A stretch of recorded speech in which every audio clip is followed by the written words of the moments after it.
السلام علیکم ناظرین، میں ہوں ہومیوپیتھک ڈاکٹر وسیم عیار۔ آج کا میرا ٹاپک ہے شیاٹیکا، لنگڑی کا درد یا عرق النساء، کیونکہ یہ بیماری آج کل بہت عام ہے۔ لنگڑی کا درد اس کو اس لیے کہا جاتا ہے کہ مریض اس بیماری کے اندر لنگڑا کے چلتا ہے۔ یہ کبھی مریض کی دائیں ٹانگ پہ، کبھی بائیں پہ اور کبھی کبھار دونوں ٹانگوں پہ ہو جاتا ہے۔ یہ درد کولے سے ہوتا ہوا ٹانگوں کے ساتھ چلتا ہوا پاؤں کے انگوٹھے تک چلا جاتا ہے۔ بعض دفعہ انتہائی کرونک صورت اختیار کا بڑا شدید ہو جاتا ہے۔ اس کی جو چیدہ وجوہات ہیں وہ میں آپ کے سامنے لاؤں گا کہ جن وجوہ کی بنیاد پر یہ درد ہوتا ہے۔ اس کی وجوہات میں سے ایک ہے ٹھنڈ لگنا، چوٹ لگنا، اس کے علاوہ ریڑھ کی ہڈی کی، بعض مریضوں میں ریڑھ کی ہڈی کی تکلیف وغیرہ ہوتی ہے، اس کی وجہ سے ہو جاتا ہے، کوڑ کے باعث ہو جاتا ہے۔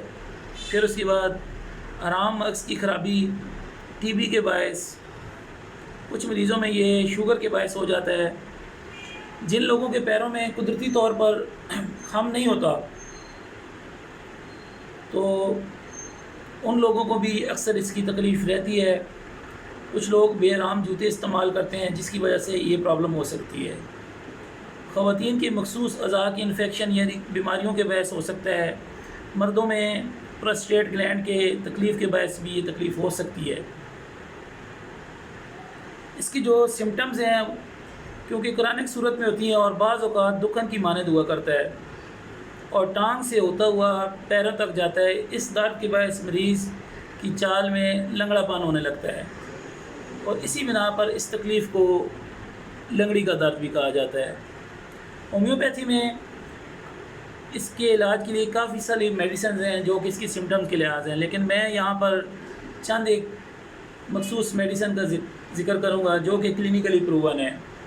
سب سے پہلے جو کسی پیشنٹ کو دینا ہے وہ ایک کمبینیشن کی صورت میں ہے، میک فاس 6X، کیلکیریا فاس، فیرم فاس اور کالی میور 6X۔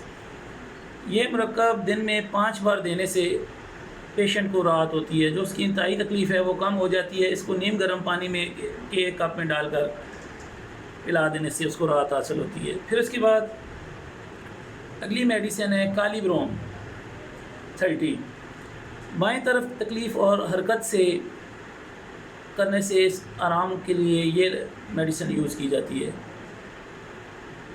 کاسٹی گم، یہ اس کو ہم 30 سے 200 میں یوز کر سکتے ہیں۔ اس دوا کا مریض لگاتار حرکت کرنا چاہتا ہے تاکہ سکون حاصل ہو۔ مریض بائیں طرف شیاٹیکا کا شکار ہوتا ہے۔ آرسینک ایلبم 30، کسی بخار کی وجہ سے اگر یہ بیماری لاحق ہو جائے تو اس کا رزلٹ بہت اچھا ہے۔ کیمومیلا، اس دوا کا مریض انتہائی چڑچڑا ہوتا ہے، بچوں کی مانند حرکات ہوتی ہیں اس کی، اور زیادہ شور و شرابہ کرنے والا مریض ہوتا ہے اور اس کے پاؤں کی حالت جس طرح سن ہو جاتا ہے یہ کیفیت ہو جاتی ہے۔ پھر آگے چلتے ہیں جی کاربونیم سلف 30۔ کاربونیم سلف 30 ایسی میڈیسن ہے جو کہ انتہائی کرونک شیاٹیکا میں مؤثر رہتی ہے اور اس کا بہت ہی اچھا رزلٹ پایا گیا ہے۔ ناظرین، میں نے کچھ میڈیسن کا ہومیوپیتھی کا ذکر کیا ہے، لیکن آپ اپنے قریبی ہومیوپیتھک فزیشین سے مشورہ کر کے اپنی سمٹمز کے لحاظ سے میڈیسن یوز، کیونکہ ہومیوپیتھی جو ہے علاج ہے وہ ہے علامات کا۔ آپ اپنے فزیشین کو اپنی علامات مکمل بتا کے اس کے مطابق اپنی میڈیسن سلیکٹ کر سکتے ہیں۔ کسی قسم کی رہنمائی کی ضرورت ہو تو میرا ٹول فری نمبر ہے 0331 510 9284۔ ایمان ہومیوپیتھک کلینک باتر، افضل خان مارکیٹ۔ اور ناظرین، کال کی صورت میں کسی قسم کے کوئی چارجز نہیں ہیں اور مشورہ بالکل فری آپ کو دیا جائے گا، اور اگر آپ دور سے کال کر رہے ہیں تو انشاءاللہ آپ کی سمٹمز کے لحاظ سے کسی بھی قسم کی میڈیسن آپ کو ریکمینڈ کی جائے گی۔ تھینک یو، اللہ حافظ۔